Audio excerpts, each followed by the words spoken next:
Une question d'Elox Thor. Bonsoir Monsieur Asselineau. Que pensez-vous de l'influence idéologique de la franc-maçonnerie au sein de la vie politique française et avez-vous déjà rencontré des francs-maçons?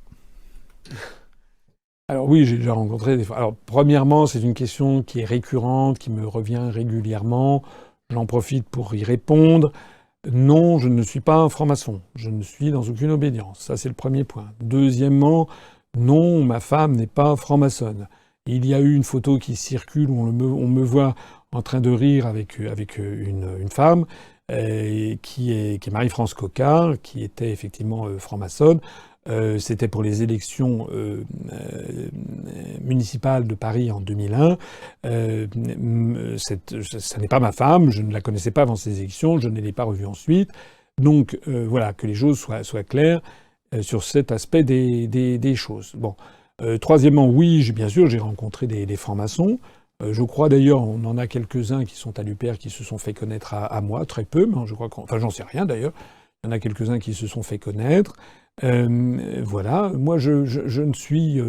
Oui, je sais le poids de la franc-maçonnerie. D'ailleurs, les grandes valeurs de la République, liberté, égalité, fraternité, laïcité, sont des valeurs de la maçonnerie traditionnelle.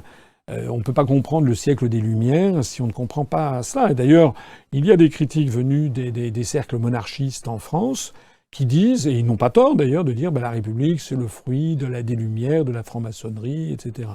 En revanche, je trouve là où ils ont tort, c'est quand ils disent il faudrait rétablir un régime monarchique parce que ça réglerait les problèmes de la France.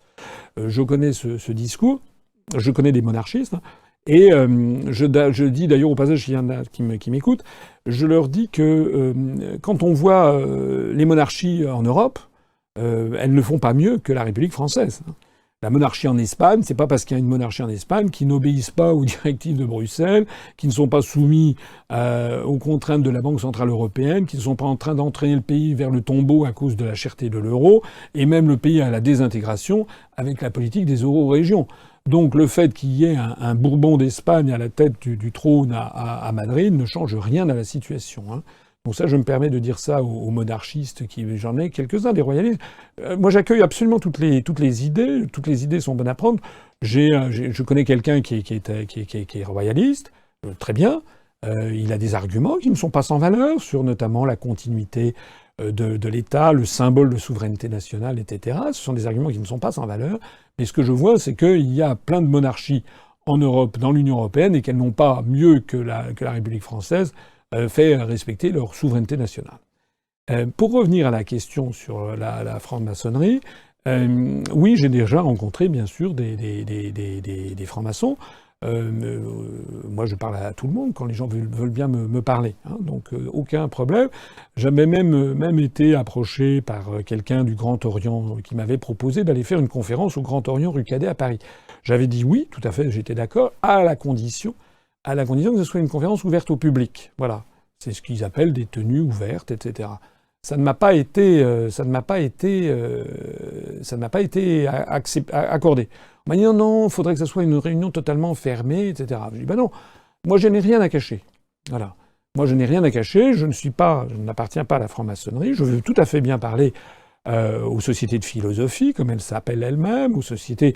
Je suis d'accord pour parler, notamment pour parler de la question de la construction européenne, parce que j'avais fait remarquer à mon interlocuteur du Grand Orient, je lui avais fait remarquer que la construction européenne était en train de saper toutes les valeurs de la franc-maçonnerie traditionnelle. C'est-à-dire la liberté est en train d'être remplacée par l'esclavage, par l'Union européenne. Égalité, c'est en train d'être remplacé par des inégalités flamboyantes. On voit partout se développer les inégalités. Fraternité, c'est en train d'être remplacé par le communautarisme.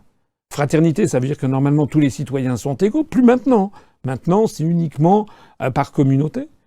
Et la laïcité est en train d'être remplacée par une espèce de communautarisme religieux permanent. Donc je faisais remarquer à cet interlocuteur du Grand Orient que j'étais un peu surpris de voir que, semble-t-il, le Grand Orient était favorable à la construction européenne et très défavorable à ceux qui voulaient en sortir, alors même que la construction européenne est en train de détruire tous les acquis de la franc-maçonnerie du XIXe siècle et du siècle des Lumières. Ah, ça, c'est quand même un vrai sujet. Moi, ça ne me concerne pas, je ne suis pas franc-maçon. Mais c'est quand même un vrai sujet qu'on peut, d'ailleurs, à mon avis, aborder librement. C'est quelque chose qu'on devrait avoir. Moi, je suis tout à fait partant. D'ailleurs, je lance ici un appel. J'ai déjà proposé souvent des débats publics. Je les relance. Je voudrais bien un débat public avec Madame Le Pen, avec Monsieur Mélenchon, qui d'ailleurs est franc-maçon, je crois, avec avec Monsieur Fillon, enfin Monsieur Fillon maintenant est quitté, avec Monsieur Wauquiez, avec Monsieur Hamon. Je suis partisan du débat. Eh bien, je suis également partisan d'un débat public, éventuellement, avec des dirigeants du Grand Orient ou de la Grande Loge nationale de France. Finalement, on n'a rien à cacher. On est tous citoyens français, on est des grands enfants. Internet est en train de bousculer tous les secrets, les petits secrets, les trucs comme ça. Mettons tout sur la table et puis discutons des vrais sujets, liberté, égalité, fraternité, souveraineté nationale. Moi, je ne demande que ça.